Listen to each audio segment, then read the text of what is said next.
I call Jan Logie.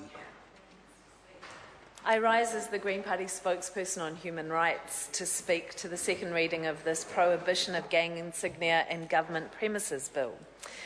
To be honest, perfectly honest, and I don't mean any disrespect to the sponsoring member, but I do need to say I had hoped this bill would be scuttled in Select Committee, and I'm disappointed to see it back here when so much of the evidence has shown that this bill is unnecessary. And for that and significant other reasons, this bill is unlikely to help people feel safer in our communities, and it's even less likely to address gang-related harm. This bill says that it seeks to restrict the display of gang insignia in the premises of departments of public service, statutory entities, local authorities in New Zealand, and it defines gangs as the gangs listed in regulation. Further, this bill allows police to, without warrant, arrest a person whom the constable has good cause to suspect has displayed a gang insignia on government premises, and seize and remove gang insignia that has been or is being displayed. It also enables the police to stop vehicles, to exercise powers of arrest or seizure. Now, the Green Party is not pro-gang. I'm sure all of us in this House have seen far too much harm surrounding gangs in all of our communities to even countenance the thought of being pro-gang. I will say, though, that the evidence suggests that our being anti-gang isn't particularly helpful. What we support in the Green Party is evidence-based policy making. And I would like to reference, which I didn't realise my colleague was also going to have referenced, one of the submitters to the Select Committee, Dr. Jared Gilbert. He's a lecturer at the University of Canterbury and an expert on gang culture and gang control.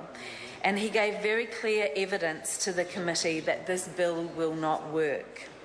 And I know members on this side of the House have scoffed at us referencing evidence and said, you know, here we go again with another academic reference, as if we aren't based in the real world.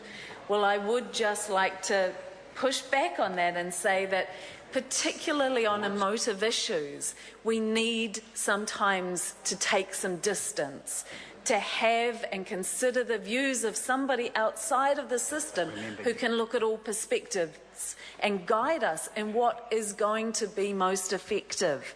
And Dr. Gilbert is such a person. And he acknowledged the will and the intent of the committee in considering this legislation and the hope that that committee had, surely, of minimising harm. However, he noted that this legislation was doomed to failure, just like numerous other laws that have been ineffective in this area.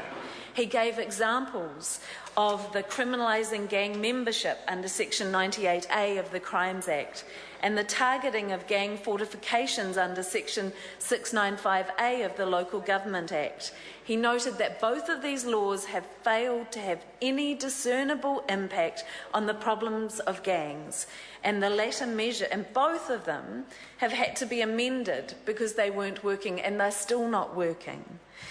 And he recognised that at the time of the introduction of those bills, this House and those who were promoting it felt the same way that this member does and that this side of the House feels now. They were adamant that this would work. They were hopeful. They had the best intentions, but the evidence doesn't stack up that this type of approach will make a difference. We care about protecting people in our communities, and there needs to be a substantive answer to it, and this bill does more harm than it does good. Mike Sabin. Mr. Speaker, I'm very pleased and proud to take a call in this debate and support